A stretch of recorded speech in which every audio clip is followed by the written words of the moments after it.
Wes, that last play right there, Daniel Jennings got into the backfield. I think he disrupted the timing of the play. Richardson maybe had to let it go a little early, and the receiver just wasn't downfield.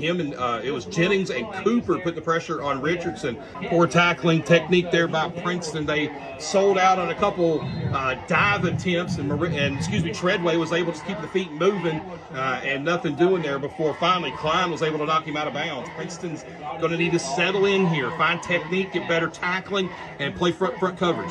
Keeper by Richardson. Richardson looking at Daniel Jennings as he dropped up. He's going nowhere. Sacks him all the way back at the 25-yard line. It is a loss of 11 on the play, and the Princeton defense gets the stop it desperately needed. Daniel Jennings, the future Nittany Lion, comes flying into the backfield, wraps him up, and takes him down. He's buzzard beat on the play, and the Princeton offense gets to come out on the field here, Wes. Last year, he kept getting flushed out, but when they flushed him out, he would step forward, start running. Oak Hill didn't have any defenders left. They were either downfield guarding receivers, or they had already blitzed. So Chance took full advantage of that. A good RPO play right there to get a couple yards. Chance is going to want that one back. He threw to double coverage where Daniel Jennings was, but the second coverage man came off of Wyatt Klein, who was standing between the D's in the end zone, all wide open. He's going to want that one back. Daniel Jennings got in the backfield, Wes, and flushed Richardson to the far side. When he flushed him to the far side, here came a couple mountains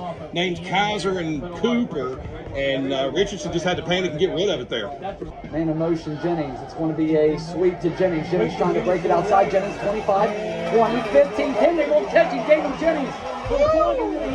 DJ, the future Nittany Lion. Boy, he just went outside. He took a sweep to the outside, and he turned on those afterburners, and he just got into the end zone. Big-time play there by Daniel Jennings. He'll get a straight drop. Richardson will step away. Ball's loose. He threw it ahead. Wyatt Klein picks it up at the Red Devils 48-yard line. He is running down the far side of the field. It'll be ruled as a fumble. Wyatt Klein on the recovery. Now, what I saw into the backfield was Daniel Jennings get into the backfield and knock the ball out of Richardson's hand, which was down at his side.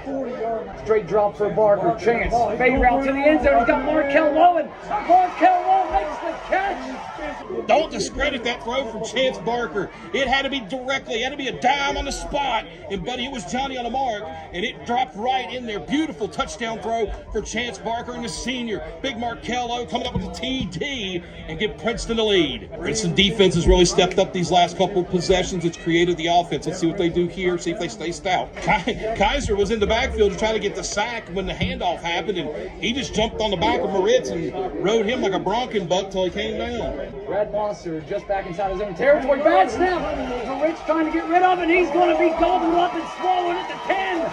Yeah! What a great special teams play. It was pump blocked the whole way.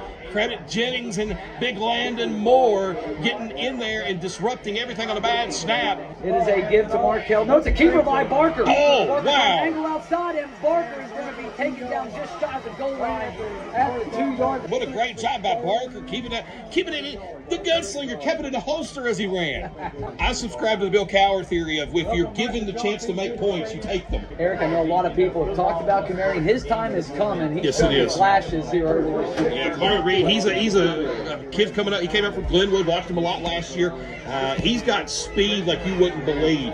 I watched him run three returns back in one football game last year. And when he gets an open field with the legs turning, you better watch out. Solid catch there for the Blue Deuce. He's made a habit of getting 2 or 3 of those every game and just moving the chains. Good job there by Gary. Barker, nothing's open. Now he's going to take a shot downfield. He has a man in his Brad Mosser.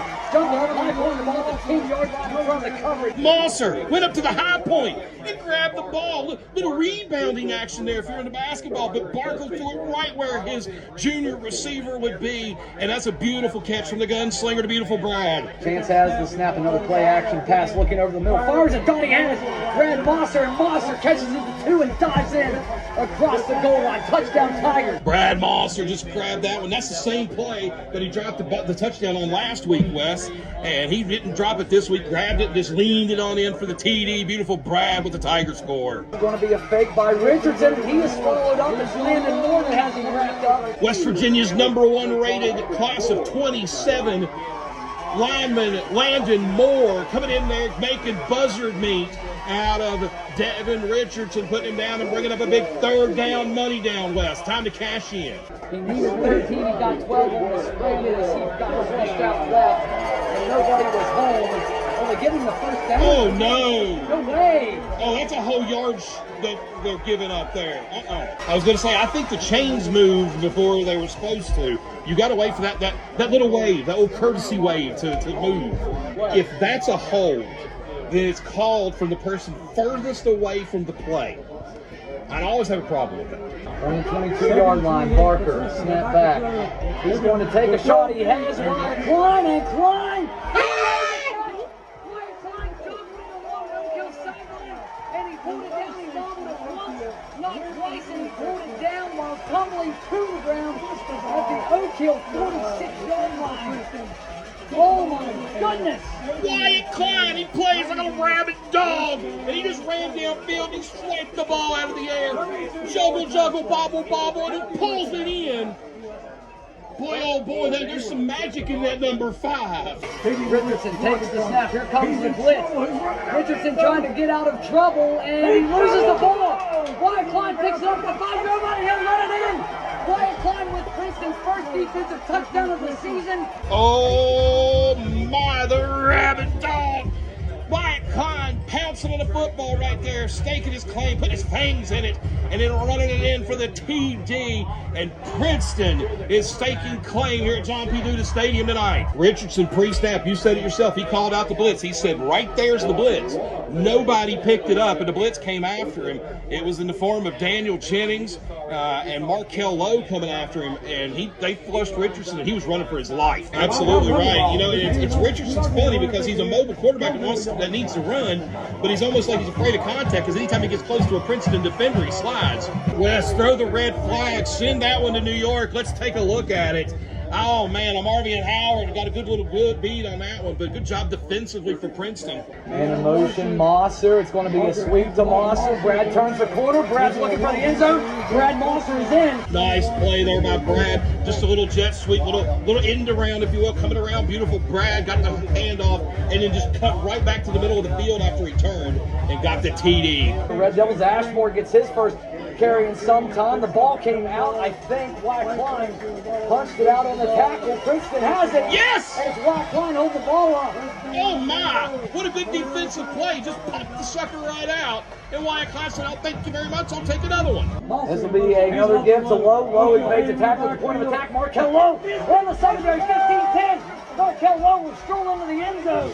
And the Tigers 44-21. 28 and TD. Markel keeps the streak alive with rushing touchdowns here in the game, but Markel Lowe, the senior running back, he took the ball. Everybody thought he was just going to get a little contact and go down, but he took a little sidestep, made a little shimmy, went to the end zone on those afterburners, and the Tiger TD. WVU Medicine Princeton Community Hospital player of the game is Wyatt Klein. Wyatt Klein had a catch for 34 yards, 3 fumble recoveries, 1 as a scoop and score, and defensively tackles Wes. He added... He actually just had 1 tackle is what I had him for. Really? Yeah. Okay, Wyatt Klein, 1 big tackle, and all the intensity you can have on defense for Wyatt. Chance Parker, 16 of 21, 214 yards, 2 touchdowns, 4 carries, 30 yards. Brad Mosser, a huge game, 10 catches, 118 yards and a touchdown, and give him a carry for 6 yards. Markel Lowe had 2 catches, 44 yards and a TD, added 12 carries, 77 yards and a touchdown, most of that coming in the second half. Daniel Jennings, 4 carries, 69 yards and a touch. He had a catch for a yard. Garrett Mays, 2 catches, 16 yards on the night. And Jace Gummels, credit him 5 of 6 on extra points. He also had a 32-yard field goal for Princeton. Kick. They drive down deep into Princeton territory. I believe it was the 14-yard line. They try a quarterback sweep, and Daniel Jennings blows it up.